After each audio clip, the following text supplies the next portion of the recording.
அன்பான சொந்தங்கள் அனைவருக்குமே வணக்கம். பரபரப்பாக போயிட்டுருக்க கார்த்திகை தீபம் சீரியலை நாளைக்கு மிஸ் பண்ணிடாதீங்க. பஞ்சாயத்தில் வச்சு நம்ம கார்த்திகையும் ரேவதியும் பிரிச்சிடலாம் அப்படின்னு அந்த சந்திராவும் சாமுண்டீஸ்வரியும் நினைச்சாங்க. ஆனால் பஞ்சாயத்து நம்ம கார்த்திகை ரேவதியும் ஒன்று சேர்த்து வச்சுட்டாங்க. அந்த சாமுண்டீஸ்வரி அந்த இடத்துல அப்படியே செத்து போனாங்க. அவங்க மூஞ்சி அப்படியே ஒரு மாதிரி ஆயிட்டு அதை பார்க்குறதுக்கு வேறு லெவலாக இருந்தது. அதை மிஸ் பண்ணிடாதீங்க. அதை தான் ஒரு குட்டி புறமாக பார்க்க போகிறோம். அதுக்கு முன்னால் உங்கள் சீரியல் சேனலுக்கு லைக் பண்ணாங்க, லைக் பண்ணுங்கள், சப்ஸ்கிரைப் பண்ணுங்கள். அதாவது பார்த்தீங்கன்னா நம்ம சாமுண்டீஸ்வரி தன் பொண்ணை எப்படியாவது பிரிக்கணும் அப்படின்னு பஞ்சாயத்தை கூட்டினாங்க.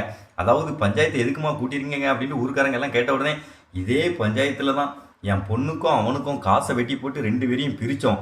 இப்போ இவன் என் பொண்ணை மயக்கி கூட்டிகிட்டு வந்துட்டான், இதுக்கு ஒரு பதில் சொல்லுங்க அப்படின்னு சொன்னோடனே நம்ம ரேவதி எங்கள் அம்மா சொல்கிறது எல்லாமே பொய், அன்னைக்கு எங்கள் அம்மா சொல்லி தான் என்னைய வற்புறுத்தி கட்டாயப்படுத்தி அப்படி சொல்ல வச்சாங்க, அதனால தான் நான் சொன்னேன். அதாவது என் மாமாவை பிரியதுக்கு எனக்கு மனசே இல்லை அப்படின்னு சொன்னோடனே அம்மா அந்த பொண்ணே தான் சொல்லுது பிரியதுக்கு மனசு இல்லைண்டு, அதனால 2 பேரும் சேர்ந்து இருக்கிறது தான் நல்லது அப்படின்னு சொன்னோன்னே நம்ம சாமுண்டீஸ்வரி அதாவது உங்கள் ஊர்க்காரனோடனே நீங்கள் சப்போர்ட் பண்ணி பேசுகிறீங்களா அப்படின்னு பஞ்சாயத்தில் இருக்கிறவங்களெல்லாம் கேள்வி கேட்குறாங்க.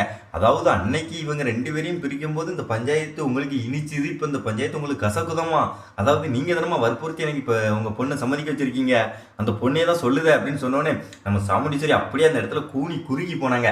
அதாவது பார்த்தீங்கன்னா ஒரு தரமான எபிசோட நாளைக்கு மிஸ் பண்ணிடுறாங்க. மறக்காம நம்ம சேனலுக்கு லைக் பண்ணாங்க, லைக் பண்ணுங்கள், சப்ஸ்கிரைப் பண்ணுங்கள்.